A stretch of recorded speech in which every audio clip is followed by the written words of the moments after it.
The first in the nation primary, but is this the last stand for the Trump challenger? Welcome to our special programme this evening. We'll bring you all the news from New Hampshire, just under 5 hours of voting to go, and we'll be in North Virginia this evening for the official start of President Biden's re-election campaign.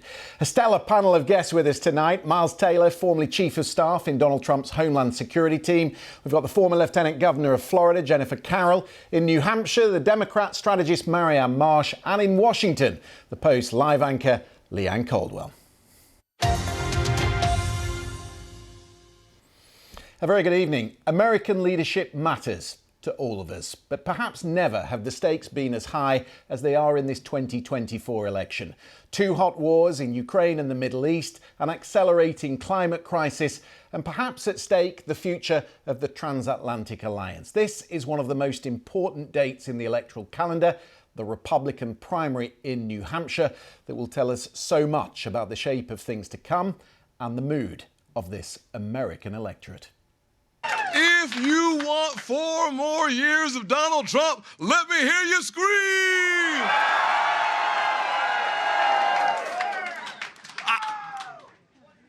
If you want the race to be over tomorrow, let me hear you scream! All right. Got a lot of Democrats voting for her. You have a crazy election. Let's all get out and let's vote for somebody that we want to run against. They want to run against because she's so easy to beat. If you look at the polls, Biden beats her by a lot. We cannot have that. Chaos follows him. You know I'm right. Chaos follows him. And we can't be a country in disarray and have a world on fire and go through 4 more years of chaos because we won't survive it. But unless Nikki Haley can pull off an almighty upset in New Hampshire tonight, then it seems likely the 2020 rematch will be underway. We have a split-screen moment for you this evening. In a second, we will speak to Julie Zebrek, who is attending President Biden's speech in Northern Virginia. And in Concord, New Hampshire, we will start with Sumi Somaskanda, who will be there in 2 hours' time with some of the first exit poll data for us this evening. Sumi, it's good to have you back with us this evening. 84% of Republicans think Donald Trump is the candidate best placed to beat Joe Biden. Can you see any way in which she wins tonight? In which Nikki Haley wins tonight, Christian? I didn't hear the question clearly. Can you see a way that she wins tonight? I've been asking that question, Christian, to some of the analysts we've been speaking to, and quite frankly, when I use the word pathway, they said pathway is perhaps too generous. Look, if you speak to Nikki Haley's campaign and some of her surrogates who we have been in contact with, they say that they believe she has a very good chance for a strong showing tonight. And that is because they believe that the independent voters in this state will turn out for her and cast their ballots for her. And indeed, the Secretary of State here in New Hampshire has said that this is likely going to be a record turnout in this presidential primary today. If that is the case, and a good number of independents do turn out and decide to support Governor Nikki Haley, then there is a possibility that she could get close. But the way that the polls are looking right now, you mentioned some of them, Christian, that doesn't look very likely for Nikki Haley. And that's why we've been discussing the fact that her campaign has walked back some of those promises or aspirations, let's say, to land first in this presidential primary. They're already talking about South Carolina. And indeed, in a statement that they put out today, Christian, we saw them also looking ahead to Super Tuesday, saying after Super Tuesday, we'll see where things land. So clearly they want to perform well today. And Nikki Haley, we saw her in the media this morning and also in that statement saying, look, the media itself is ready to coronate Donald Trump, but this is a democracy. Voters have to cast their ballots first. All that being said, that pathway to some sort of victory for Nikki Haley in the state looks pretty unlikely at this point. Yeah, and senior Republicans lining up behind behind Donald Trump, ready to endorse him, all of them bidding perhaps to be his running mate on the ticket.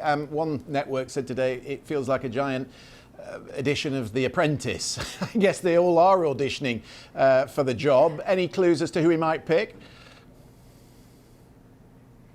I think it's not entirely clear at the moment, but you're right. Many of those surrogates have been out here in New Hampshire. We've mentioned Senator Tim Scott of South Carolina. He's a name that keeps being brought into the conversation when it comes to the possible vice president pick. Another one is Congresswoman Elise Stefanik. She has been really the most pugnacious of members of Congress who've been on the campaign trail for Donald Trump, has been incredibly loyal to him, and her name has been coming into the conversation more and more in the past week or two. We know it's not likely going to be Nikki Haley. In fact, she was asked that if that is something she would consider, and she said that's not on the cards right now.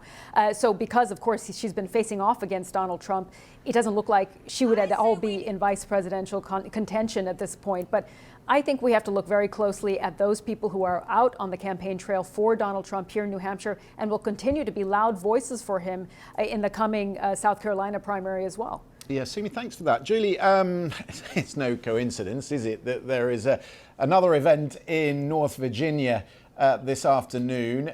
What are you expecting that we'll hear from President Biden when he takes to the stage? Thank you for having me. I'm delighted to be here at the first joint event for President Biden and Vice President Kamala Harris. They are kicking off their Restore Roe tour. And this event is all about making sure the women in this nation and the men in this nation understand what the stakes are in terms of how women are viewed in this country. We know that this election for 2024 is going to decide how women are treated in this country, and Joe Biden, as well as VP Kamala Harris, are very clued in to what this means for us. What I'm talking about is the fact that if the Republicans win this election, they are committed to passing a federal abortion ban, and that includes presidential contender Nikki Haley. And that will mean that no matter what state you live in the United States, women will not be able to get abortions, even when their own personal health is in jeopardy.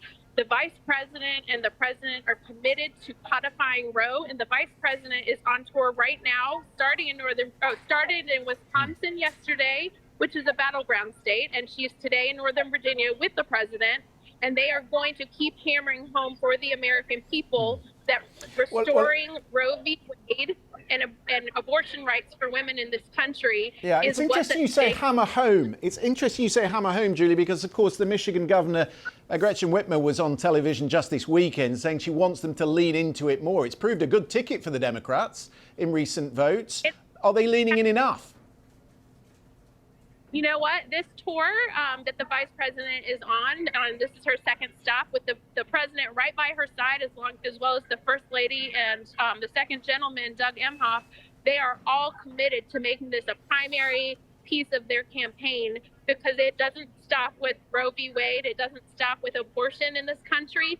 The minute that the Republicans have the chance to chip away at rights, such as the right of women to choose what to do with their bodies, it will impact the right of women to obtain contraception. It will impact the right of the LGBT community to be who they are. And we all realize in the Democratic Party what's at stake. And in this country, it's really and we're ready to do it. I think that line just about held up. Julie, thank you very much indeed. Thank you to Sumi as well. We'll hear more from Sumi, of course, as the night goes on. Let's bring in our panel and talk about some of the issues that are in front of us this evening. Leanne, let me bring you in first. I want to show our viewers why this is difficult for Nikki Haley. Let me show you why the maths is really stacked against her. So this is a survey from Monmouth Polling, which is an A-star poll, widely respected. Trump, you can see, 18 points up, 52-34, which is broadly in line with other polling. But the challenge for Haley is beneath these numbers. So she is winning the undeclared voters, 48-38, and the college-educated, 43-39. But she's losing among Republican voters, 64-22, non-college educated voters, 60-27, and those who consider themselves very conservative, 78-10. To win this, Leanne, she needs a big slice of that undeclared vote, but she also needs a broader slice of the Republican base, and that's what she's not getting. Yeah, the Republican base has always been the challenge for Nikki Haley. The Republican base is firmly behind the former president, Donald Trump. When you talk about those undeclared voters in New Hampshire, Well, I guess let me take a step back. When you look at that picture that you just laid out, that is why New Hampshire is perhaps Nikki Haley's best chance in these early states to maybe get an upset or do quite well here because of the demographic and the makeup of the state. Now, getting back to those undeclared voters, they make up about 39% of the voters here. So they can vote in that Republican primary and they can vote for Nikki Haley if they want. And that is the slice of voter that she is attracting. But part of the challenge here for Nikki Haley is she has spent an entire campaign until the last few days avoiding directly attacking the former president. And so while she's attracting the anti-Trump vote, she didn't really base her campaign on that much. So she's trying to make up for that in the last few days. And we'll see if it's too little too late. Yeah, Miles Taylor, too little too late? I've got to think so, Christian. I mean, look, if she wanted to beat Donald Trump, she needed to treat him like he was actually a competitor, not like she was auditioning to be on the ticket with him.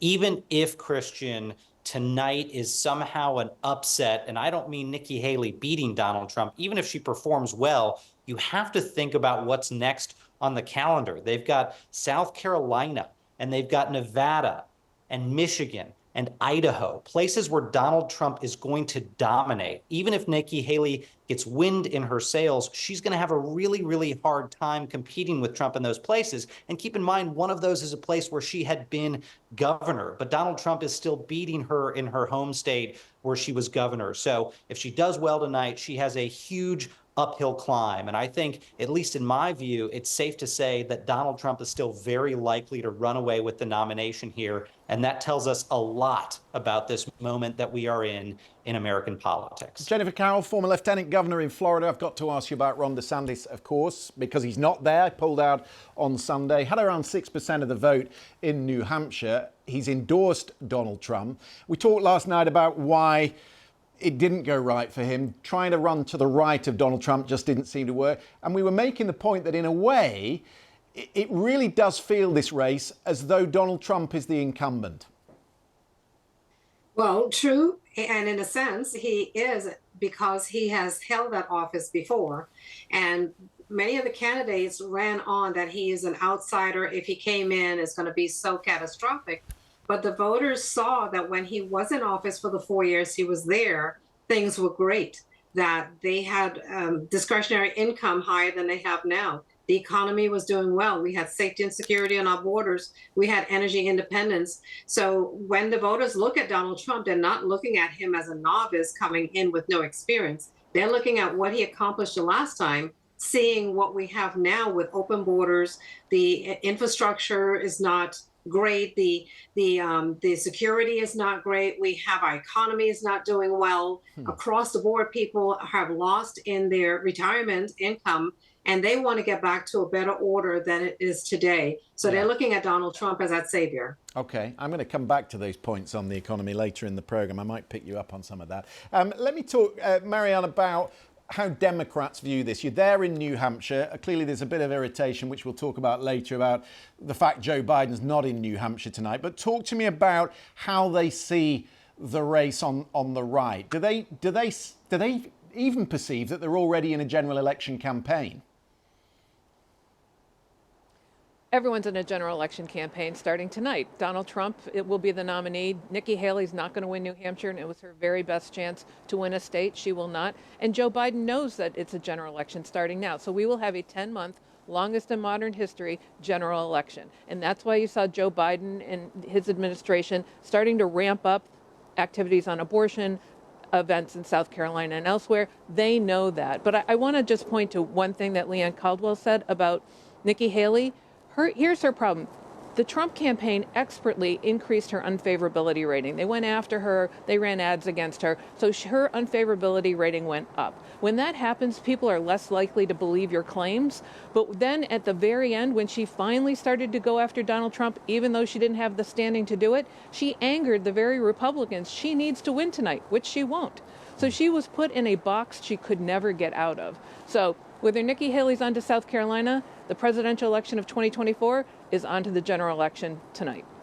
Just before we go to the break, Marianne, I mean, this will answer to real questions for us, won't it, when we look at the exit poll tonight? The first being, can Donald Trump replicate the sort of turnout that he had in Iowa? And will he turn out a disproportionate share of people who oppose him? Are there independents who can't vote for Trump that Biden and the Democrats would look to scoop up after this ballot? Both those things are true. The last tracking poll this morning by Suffolk has Trump up by 22 points. He hit 60. So the trend is your friend, and he kept going up. Nikki Haley would barely go up, couldn't catch him. But what you're really looking at, in addition to all of the people that Trump will pull out, the Republicans, and pull out some Democrats and unaffiliated to vote in the Republican primary, Donald Trump has the best organization in New Hampshire, just like he had in Iowa. And that alone is worth 3 to 5 points. So I expect Trump to win in similar fashion as he did in Iowa. He'll do that in New Hampshire tonight. OK. Coming up, we'll hear from the voters, the people who really count in all this, and we'll take a look at one of the issues that will be a deciding factor in this election, the cost of living. Do stay with us. This is BBC News.